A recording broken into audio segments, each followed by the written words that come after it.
Hey guys, actually had time this morning to kind of put something back out there, kind of and just so most of you realize, I'm not seeing the commentary within some of the videos that I've posted out there. My day job just keeps me incredibly busy, and after hours when I'm not working, I try my best to unplug from the chaos of everything going on around me. So I'm probably not online as much as a lot of people are. There's a lot of people powering down. A lot of people in kind of YouTube world that kind of spend a lot of time in there conversing, videoing commentary and responding, and I just find it hard to find an equal balance between work and life and family and all that. So I try to do that. So, but be that as it may, it's probably easiest to put this out there kind of in response. Now, in regards to the Mandela effect, I mean, I had no idea that there was such a passionate and vibrant kind of community out there that are spearheading those conversations, and it's fascinating, to be honest with you.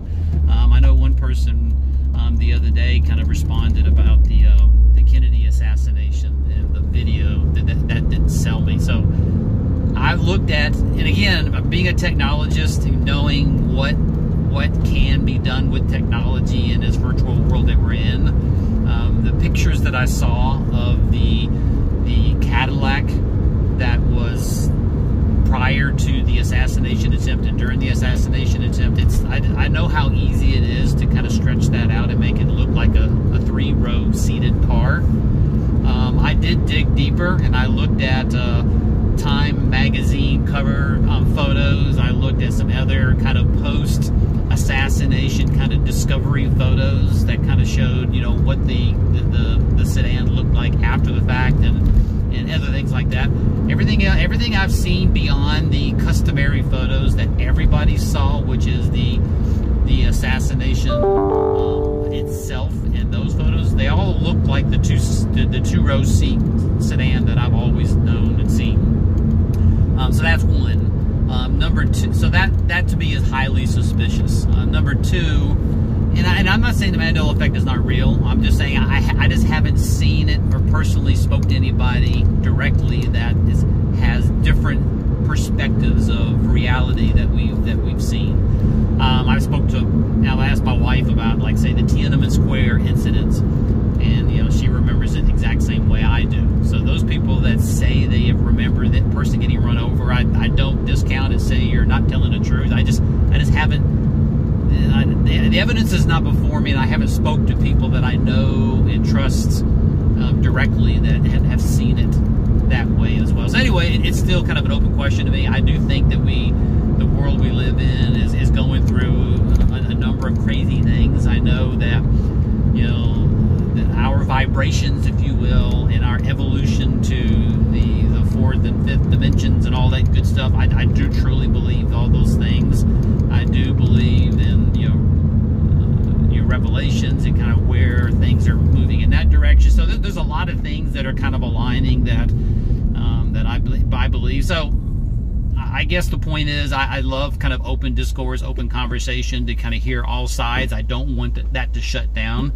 You know, the fact that people are on there being really cool about, you know, this is my perspective, here's why I think the way I think, you know, why don't you believe that, and getting, I guess, no one's gotten vitriolic about it, so that's a good thing. So again, I think I said in one of my earlier videos, you know, the reason why I got away from Facebook is it was becoming counterproductive, and all it was doing was stirring up just angst amongst everybody, and that's not something that I wanted to be a part of, so I got away from it.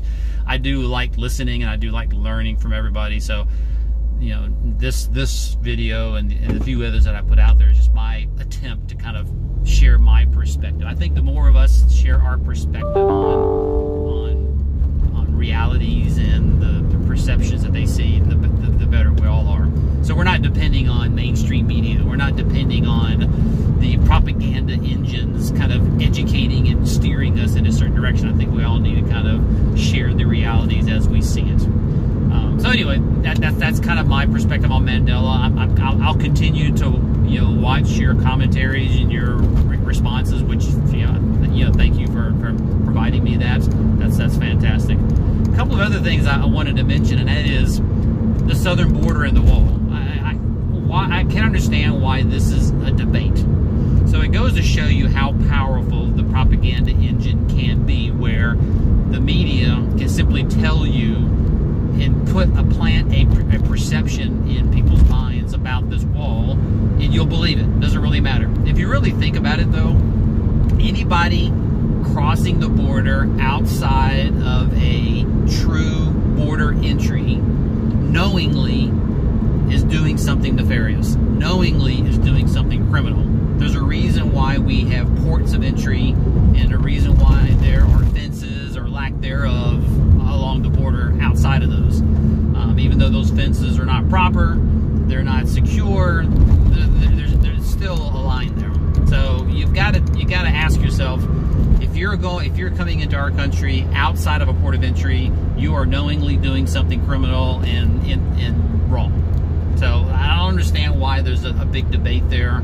You know, we're all immigrants, you know, from our ancestry back up to recent times. So it's not about immigrants and whether we're for or against them. It's all about, you know, coming into the country legally. I work in a global organization, and we have people that have immigrated here. They're going through the visa process, and I've talked to them. It's been educational for me to understand the process they go through to get a visa, work visa, to come into our country.